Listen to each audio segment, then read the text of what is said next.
Hi, welcome to China Currents. I'm Chris. From late July to early August, Beijing suffered from unprecedented deluge as Typhoon Doksuri swept across northern China, claiming the lives of 33 individuals. As the floods subsided, reconstruction is underway. In order to help the affected population to get their lives back on track, on August 15th, the Beijing municipal government organized a job fair to provide 3,500 jobs for those affected by the disaster. More than 1,000 individuals found jobs during the event. Zhang Lu, an HR at the job fair, stated the company would also provide temporary accommodation for applicants severely affected by the disaster. In tandem with the government's proactive response, the China Banking and Insurance Regulatory Commission diligently monitored insurance claims arising from the catastrophe. As of August 15th, 266,000 claims were filed across from 16 disaster-stricken regions. Chinese insurance institutions are currently addressing 145,000 of these claims, surpassing the 2.5 billion yuan mark in total compensation.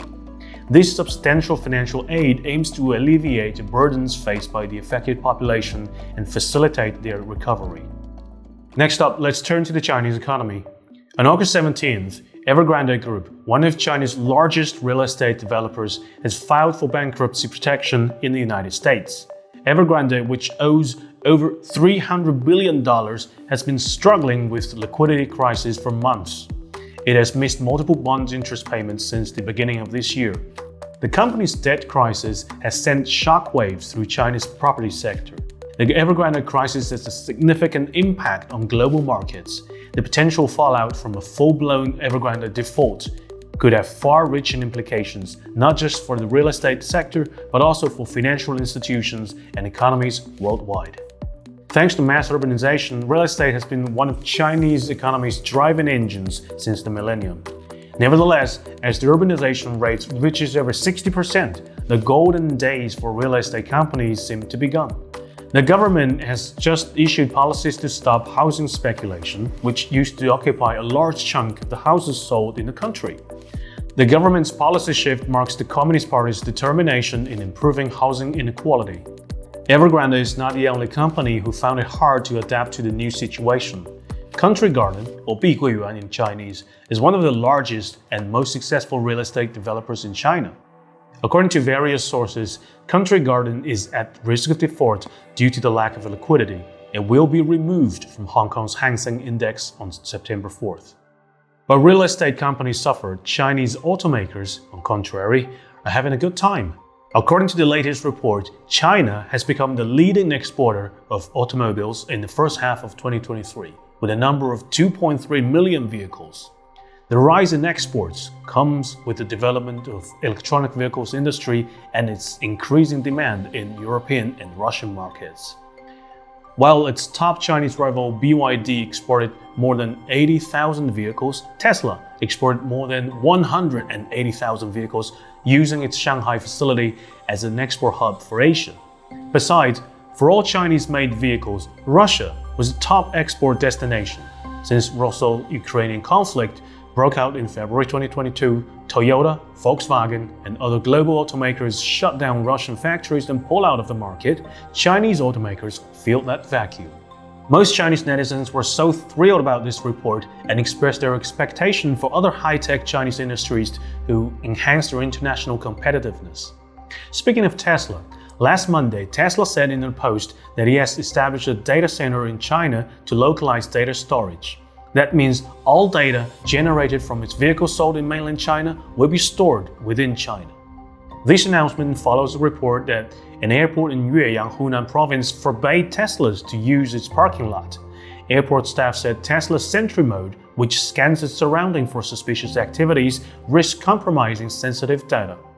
The restriction has been lifted as Tesla shifts the data storage from overseas to China.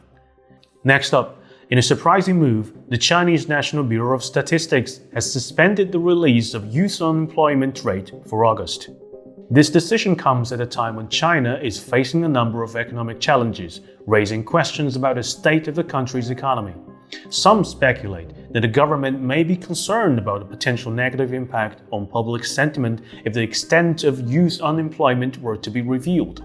Others suggest that the suspension could be a strategic move to reassess and develop more effective policies to address this issue. According to the Bureau, this is because economic and social developments are constantly evolving and require continuous improvements in statistical practices. Labor force survey statistics also need to be further improved and optimized. MBS spokesman Fu Linghui said that in recent years, the number of university students have continued to grow, and the number of students aged between 16 to 24 reached over 65 million in 2022, with a total population of young people in this age group is around 96 million. This phenomenon calls for the improvement of data collection methods to reflect the real situation of the labor market, so as to better serve the nation's development and economic recovery. To solve the unemployment problem, China's State Council has recently issued a statement outlining its guidelines regarding further optimizing the foreign investment environment and intensifying efforts to attract foreign investments. Under the guideline, 24 specific measures in 6 aspects have been put forward, according to the State Council. These aspects include improving the quality of foreign capital utilization, guaranteeing the national treatment of foreign invested companies, strengthening the protection of foreign investment, improving the facilitation of investment and operation, increasing fiscal and tax support, and improving ways to promote foreign investment. The guidelines urge to improve the overall balance between domestic and international situation and foster a world-class business environment that is market-oriented, law-based, and internationalized. A survey conducted earlier this year revealed that the vast majority of foreign-funded companies operating in China were satisfied with the country's business environment. Nearly 90% of the surveyed foreign-funded enterprises expressed satisfaction with the business environment concerning market access, tax payments, dispute settlement, and promotion of market competition in China. Next up, on August 12th, Lai Ching, a politician affiliated with Taiwan's Democratic Progressive Party, arrived in New York for a transit. On August 13th, the Chinese Ministry of Foreign Affairs and State Council Taiwan Affairs Office both expressed firm opposition to Lai Ching's visit to the United States, strongly condemned any form of U.S. connivance and support for separatist activities. Experts on Taiwan studies said that the planned trip by Taiwan's deputy head Lai Ching to the United States underscores its role as a troublemaker for peace and stability in the Taiwan Strait. Next up, in a move that has sparked intense controversy and strained already delicate relations between China, South Korea, and Japan, Japanese Prime Minister Fumio Kishida sent ritual offerings to the controversial Yasukuni Shrine on Tuesday. The 15th of August is known in China as the Memorial Day of Japanese Surrender, marking the end of Japanese invasion of China during World War II, and Kishida's action was strongly condemned by both the Chinese and South Korean people, both of whom suffered under the Japanese imperialist invasion. The Yasukuni Shrine in Tokyo hosts Japan's war dead, including convicted war criminals from World War II and other deaths in imperialist expansion in East Asia. It is seen by many in the international community as a symbol of Japan's unrepentant militarism. China and Japan have a long history of animosity, rooted in Japan's brutal occupation of China during the Second World War. Kishida has apparently decided to stay away from Tokyo's Yasukuni Shrine to avoid antagonizing China and South Korea, but 3 of his ministers have made the trip in recent days. Chinese Foreign Ministry spokesperson Wang Wenbin expressed the government's extreme dissatisfaction by the visit, stating that Japan must learn from history, correctly understand and profoundly reflect on its past history of aggression, and draw a clear line with militarism in order to truly win the trust of its Asian neighbors and an international community. The issue of historical grievances, including the Yasukuni Shrine controversy, has frequently resurfaced in recent years, exacerbating tensions between the two countries. Next up, on August 16th, the World Robot Conference opened in Beijing. The week-long conference features exhibits and forums on the latest robotics technology and applications. This year's exhibition includes 10 dedicated zones showcasing robotics applications in manufacturing, agriculture, healthcare, elderly care, commercial services, emergency response, education, construction, logistics, and energy. Over 160 domestic and international robotics companies have brought nearly 600 exhibits to display, with over 50 new products making their debut at the event. Intelligent service robots and those equipped with AI are gaining popularity. Humanoid robots and automated service assistants have drawn significant attention at the conference and sparked discussions on social media platforms. Industrial robots for factory automation in particular are seeing huge demand as China aims to upgrade manufacturing quality and efficiency. The International Federation of Robotics reports China accounted for over 50% of global industrial robot installations in 2022, retaining the top spot for the 9th consecutive year. The wide range of exhibits reflects China's rapid development of the robotics industry in recent years. To further advance the sector, 15 Chinese government agencies issued a 14th five-year plan for robotics in 2021, setting a goal for the industry to achieve over 20% average annual revenue growth and become globally competitive.